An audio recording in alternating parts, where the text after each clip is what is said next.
ನಮಸ್ಕಾರ ಸ್ನೇಹಿತರೆ. ಈ ದಿನ ನಾವು ಹರಪನಹಳ್ಳಿಯಿಂದ ಹರಿಹರಕ್ಕೆ ಹೋಗುವಂತಹ ರಸ್ತೆನಲ್ಲಿರ್ತಕ್ಕಂಥ ಅನಂತನಹಳ್ಳಿಯ ಕಾಡಿನಲ್ಲಿದ್ದೀವಿ. ಈ ಕಾಡಿನಲ್ಲಿ ಬಂದಿರತಕ್ಕಂಥ ವಿಶೇಷ ಇಲ್ಲೇನಂದ್ರೆ ಕಲ್ಲುಗಳು ಸಂಗೀತವನ್ನ ಹೇಳ್ತಕ್ಕಂಥ ಸಂಗೀತದ ಕಲ್ಲು, ಮ್ಯೂಸಿಕಲ್ ಸ್ಟೋನ್ ಅಂತ ಏನು ಹೇಳ್ತಾರೆ. ಈ ಕಲ್ಲುಗಳ ರಾಶಿಯನ್ನ ಇಲ್ಲಿ ಕಾಣ್ಬೋದು. ಈ ಕಲ್ಲುಗಳು ಅಪರೂಪವಾಗಿ ಸಿಗ್ತಕ್ಕಂಥದ್ದು. ಆದ್ರೆ ನಮ್ಮ ಹರಪನಹಳ್ಳಿ ತಾಲೂಕಲ್ಲಿ ಹೇರಳವಾಗಿ ಕಲ್ಲುಗಳು ಸಿಗ್ತಾ ಇದ್ದಾವೆ. ಒಂದು ಕರೆಕಲ್ಗುಡ್ಡ ಅಂತ ಎರಡತ್ತಿನಹಳ್ಳಿಯಲ್ಲಿ ಒಂದೇ ಒಂದು ಕಲ್ಲಲ್ಲಿ ಸೌಂಡ್ ಬರ್ತಾ ಇರ್ತಕ್ಕಂಥದ್ದು. ಅದಕ್ಕೆ ನಗಾರಿ ಕಲ್ಲು ಅಂತಾರೆ, ಗಂಟೆ ಕಲ್ಲು ಅಂತಾರೆ, ಬೇರೆ ಬೇರೆ ಹೆಸರುಗಳಲ್ಲಿ ಕರೀತಾರೆ. ಹಾಗೇನೆ ಕಡಬಗೇರಿಯಲ್ಲಿ ಒಂದು ಟೋಪಿ ತರ, ದೊಡ್ಡ ಬಂಡೆಗೆ ಒಂದು ಟೋಪಿ ತರ ಕುತ್ಕೊಂಡಿರ್ತಕ್ಕಂಥ ಕಲ್ಲಲ್ಲಿ ಕೂಡ ಶಬ್ದ ಬರ್ತಕ್ಕಂಥದ್ದು. ಹಾಗೇನೆ ನಿಚ್ಚವನಹಳ್ಳಿಯಲ್ಲಿ ಕೂಡ ಕಾಡಲ್ಲಿ ಇದೆ ಅಂತ ಹೇಳ್ತಾ ಇದ್ದಾರೆ. ಇದುವರೆಗೂ ನಾನು ಅದನ್ನ ಗಮನಿಸಿಲ್ಲ. ಮುಂದೆ ಅದ್ರದ್ದೆಲ್ಲ ನಮಗೆ ಪರಿಚಯ ಮಾಡ್ಕೊಡ್ತೀನಿ. ಹಾಗೆ ನಾವು ದಾವಣಗೆರೆಗೆ ಹೋಗಬೇಕಾದ್ರೆ ಅಲ್ಲಿ ಸತ್ತೂರು ಅಂತ ಹೇಳಿ, ಸತ್ತೂರು ಕೆರೆಯ ಮೇಲೆ ಇದೇ ತರ ಕಲ್ಲುಗಳು ಹಾಸಿದ್ರು.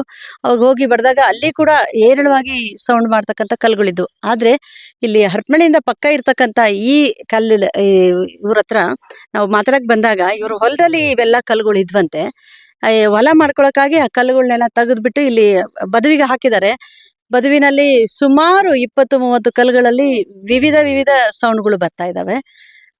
ಇದ್ರ ಬಗ್ಗೆ ಸ್ವಲ್ಪ ಪರಿಚಯ ಮಾಡ್ಕೊಡಕ್ಕೆ ಆ ಹೊಲದ ಮಾಲೀಕರಾಗಿರ್ತಕ್ಕಂಥವ್ರು ಇದ್ದಾರೆ. ತಮ್ಮ ಹೆಸರೇನ್ರಿ? ಮಂಜುನಾಥ್ ಅಂತ ಹೇಳಿ ಇವರು. ನಿಮ್ಮೂರು? ಅನಂತನಹಳ್ಳಿ ಅವ್ರು. ಇವರು ನಿಮ್ದು ಎಷ್ಟು ಎಕರೆ ಹೊಲ ಇದೆ? 12 ಎಕರೆ ಹೊಲದಲ್ಲಿ ಎಷ್ಟು ಎಕರೆನಲ್ಲಿ ಕರೆ ಕಲ್ಲು ಸಿಗ್ತದೆ? 2 ಎಕರೆಯಲ್ಲಿ ಕಲ್ಲಿತ್ತು. ಈ ಕಲ್ಲೆಲ್ಲ ಯಾಕೆ ತೆಗೆದು ಇಲ್ಲಿ ಹಾಕಿದ್ರಿ? ಎತ್ತುಗಳಿಗೆ ಅಡ್ಡ ಹಾಕತ್ತಂತೆ. ಎತ್ತುಗಳು ಅಂದ್ರೆ ಹೊಲ ಉಳ್ಬೇಕಾದ್ರೆ ಏನ್ ಬೆಳಿತೀರಿ ನೀವು? ಮೆಕ್ಕೆಜೋಳ. ಭೂಮಿ ಕಲರ್ ಏನು? ಬಣ್ಣ? ಕರೆನೆಲ್ಲ. ಕರೆನೆಲ್ಲ ಒಂದ್ ಸ್ವಲ್ಪ ಕಲ್ಲು ಬೇರೆ ಇದೆ. ಕಲ್ಲು ಬೇರೆ ಇದೆ, ಅದು ಬೇರೆ. ಹಾ, ಮತ್ತೆ ಟೊಮೆಟೊನು ಹಾಕಿದಿರಿ? ಟೊಮೆಟಿ, ಮೆಕ್ಕೆಜೋಳ. ವರ್ಷಕ್ಕೊಂದೇ ಬೆಳೆನಾ? ಒಂದೇ ಬೆಳೆ.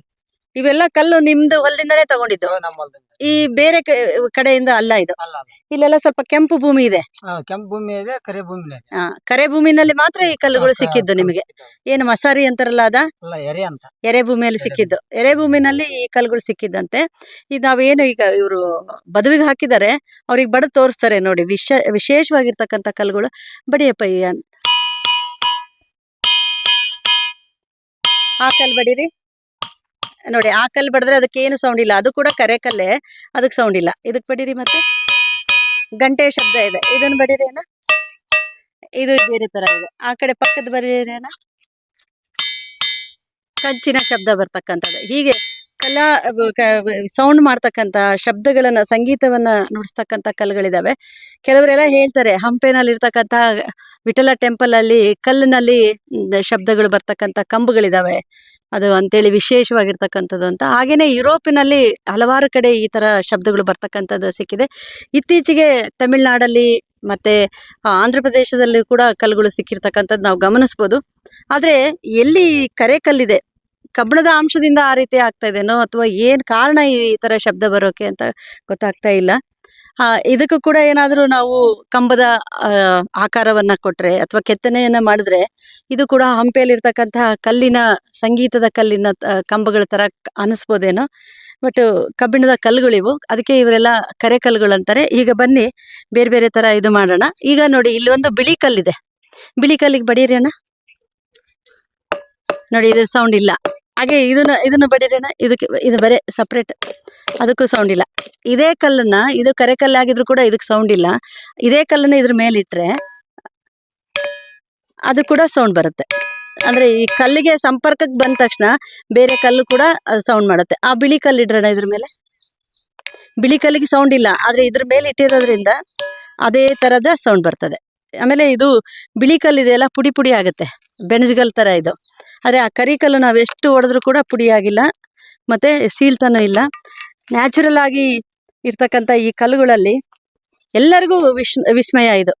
ಇಡೀ ಪ್ರಪಂಚದಾದ್ಯಂತ ಈ ರೀತಿಯ ಸಂಗೀತದ ಕಲ್ಲುಗಳು ಸಿಕ್ಕಾಗ, ಮ್ಯೂಸಿಕಲ್ ಸ್ಟೋನ್ ಸಿಕ್ಕಾಗ ಅಲ್ಲೆಲ್ಲ ಪಾರ್ಕ್ ಮಾಡ್ತಾರೆ. ಯುರೋಪಲ್ಲೆಲ್ಲ ಇದು ಪಾರ್ಕ್ ಆಗಿದೆ. ಅಮೆರಿಕದಲ್ಲಿ ಕೂಡ ಅಷ್ಟೇ. ಇದು ಸಾಲಕ್ಕಿಗೆ ಉದ್ದಕ್ಕೆ ಇದೆ. ಇದು ನೋಡಿ, ಇದು ಇಲ್ಲ. ಅದೇ ಕಲ್ಲಾಗಿದ್ರು ಇಲ್ಲ, ಅದರಲ್ಲಿ ಇದೆ. ಅದು ಇಲ್ಲ. ಆ ಕಲ್ಲಿ ನೋಡಿ ಅಣ್ಣ,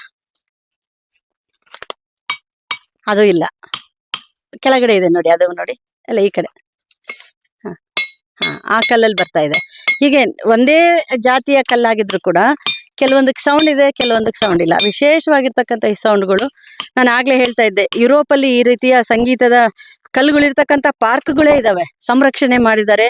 ಅಲ್ಲೆಲ್ಲ ಯಾತ್ರಾರ್ಥಿಗಳು, ಟೂರಿಸ್ಟ್ ಏನಿರ್ತದಲ್ಲ, ಟೂರಿಸ್ಟ್ ಸ್ಪಾಟ್ ಮಾಡಿ ಅಲ್ಲಿಂದ ಅವರು ಉದ್ಯಮವನ್ನ ಕಲ್ಪಿಸಿಕೊಡ್ತಾರೆ. ನಮ್ಮ ಭಾರತದಲ್ಲಿ ಅಥವಾ ನಮ್ಮ ಕರ್ನಾಟಕದಲ್ಲಿ ಈ ಕಲ್ಪನೆ ಇನ್ನ ಇಲ್ಲ. ಈ ತರ ಸಂಗೀತದ ಕಲ್ಲುಗಳದ್ದು ಒಂದು ಪಾರ್ಕ್ ಮಾಡಿ ಎಲ್ಲ ಬೇರೆ ಪ್ರೇಕ್ಷಣೀಯ ಸ್ಥಳವಾಗಿ ಮಾಡಿ. ಯಾಕಂದ್ರೆ ಇದು ಹಂಪೆಗೆ ಬಹಳ ಹತ್ರ ಇರ್ತಕ್ಕಂಥ ಹರಪನಹಳ್ಳಿ. ಇದು ಈ ಕಲ್ಲನ್ನ ಬಡೀರಿ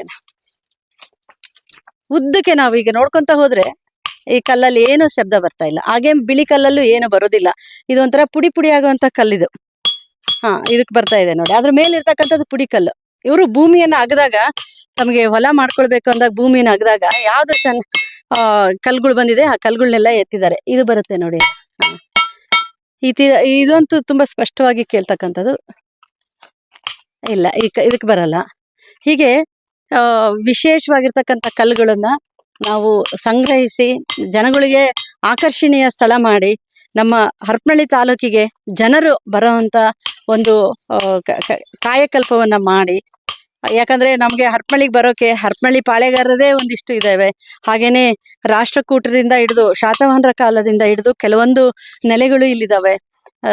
ಹಾಗಾಗಿ ಇಲ್ಲಿ ಒಂದು ಬಾಗಳಿ ಆಗಿರ್ಬೋದು ಅಥವಾ ನೀಲ್ಗುಂದ ಆಗಿರ್ಬೋದು, ಈ ತರ ವಿಶೇಷವಾಗಿರ್ತಕ್ಕಂತಹ ದೇವಸ್ಥಾನಗಳನ್ನ ನೋಡಕ್ ಬರೋದ್ರ ಜೊತೆಗೆ ಈ ರೀತಿಯ ನೈಸರ್ಗಿಕವಾಗಿ ಸಿಗ್ತಕ್ಕಂತಹ ಸಂಗೀತದ ಕಲ್ಲುಗಳನ್ನ ನೋಡಕ್ಕಾಗಿನೇ ಪ್ರೇಕ್ಷಕರನ್ನ ಸೆಳೆದು ಇದು ಒಂದು ಪ್ರವಾಸೋದ್ಯಮಕ್ಕೆ ನಾವು ಅಳವಡಿಸ್ಕೊಂಡ್ರೆ ನಮ್ಮ ಹರಪನಹಳ್ಳಿಯಲ್ಲಿರ್ತಕ್ಕಂಥದ್ದು ಒಂದು ಉದ್ಯಮವನ್ನ ಪ್ರವಾಸೋದ್ಯಮದಿಂದ ಜನಗಳಿಗೆ ಒಂದಿಷ್ಟು ಸಹಾಯ ಮಾಡುವಂತಹ ಕೆಲಸಗಳು ಕೂಡ ಆಗತ್ತೆ.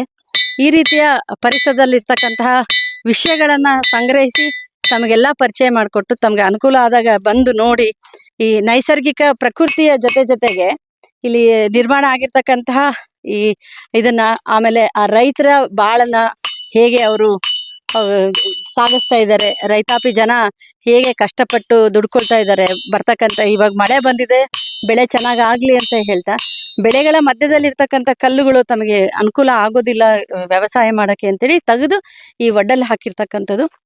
ರೈತರು ಬಾಳನೂ ಆಗ್ಬೇಕು, ಜನಗಳಿಗೆ ಇದ್ರ ಮೇಲೆ ಆಸಕ್ತಿನೂ ಬರಬೇಕು. ಈ ರೀತಿಯ ಕಲ್ಲುಗಳು ನಾನು ಆಗ್ಲೇ ಹೇಳಿದ್ನಲ್ಲ, ನಮ್ಮ ಎರಡತ್ತಿನಹಳ್ಳಿಯಲ್ಲಿ, ಕಡಬಗೇರಿಯಲ್ಲಿ, ಹಾಗೇನೆ ನಮ್ಮ ನಿಚ್ಚವನಹಳ್ಳಿಯಲ್ಲಿ, ಸತ್ತೂರ್ ಹತ್ರ ಹೀಗೆ ಅನೇಕ ಭಾಗದಲ್ಲಿ ಈ ತರ ಮ್ಯೂಸಿಕಲ್ ಸ್ಟೋನ್ಸ್ ಇದಾವೆ.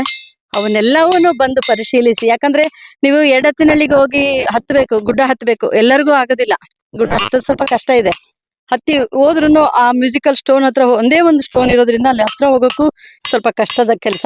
ಆದ್ರೆ ಇದು ನೆಲದಲ್ಲೇನೆ ಇದೆ, ನಿಮಗೆ ನಡ್ಕೊಂಡು ಆರಾಮಾಗಿ ಬರ್ಬೋದು. ಎಂತ ವಯಸ್ಸಿನರಾಗಿದ್ರು ಕೂಡ ಇದನ್ನ ಬಂದು ಪರಿಶೀಲಿಸ್ಬೋದು. ಆಸಕ್ತಿ ಇರೋರು ಇಲ್ಲಿಗೆ ಬಂದು ಇದರದ ಆನಂದವನ್ನ ತಗೋಬೇಕು. ತಾವು ಕೂಡ ಇದ್ರದೆಲ್ಲ ಮ್ಯೂಸಿಕಲ್ ಸ್ಟೋನ್ ಅಲ್ಲಿ ಬೇರೆ ಬೇರೆ ಮ್ಯೂಸಿಕ್ ಕೂಡ ಒಂದೇ ತರ ಇದೂ ಇಲ್ಲ, ಬೇರೆ ಬೇರೆನೆ ಮ್ಯೂಸಿಕ್ ಬರ್ತಾ ಇರುತ್ತೆ. ಅದೆಲ್ಲ ಬಾರಿಸಿ ಸಂಗೀತ ಕಚೇರಿಯನ್ನ ಕೂಡ ಮಾಡ್ಬೋದು ಇಲ್ಲಿ ಅಂತ ಹೇಳ್ತಾ, ಈ ಪರಿಸರವನ್ನ ತಮಗೆಲ್ಲ ಪರಿಚಯ ಮಾಡಿಕೊಡೋಕೆ ನನಗೆ ಬಹಳ ಖುಷಿ ಆಯ್ತು. ಇದೇ ತರ ಬೇರೆ ಬೇರೆ ನಮ್ಮ ಹರಪನಹಳ್ಳಿ ಪರಿಸರದಲ್ಲಿರ್ತಕ್ಕಂಥ ಐತಿಹಾಸಿಕ ನೆಲೆಗಳಾಗಿರ್ಬೋದು, ಆದಿಮಾನವನ ಕಾಲದ ನೆಲೆಗಳಾಗಿರ್ಬೋದು, ಅಥವಾ ಈ ರೀತಿಯ ನೈಸರ್ಗಿಕ ಕಲ್ಲುಗಳಾಗಿರ್ಬೋದು, ಇವನ್ನೆಲ್ಲವನ್ನೂ ಪರಿಚಯ ಮಾಡಿಕೊಡೋದೇ ನನ್ನ ಉದ್ದೇಶ ಆಗಿದೆ.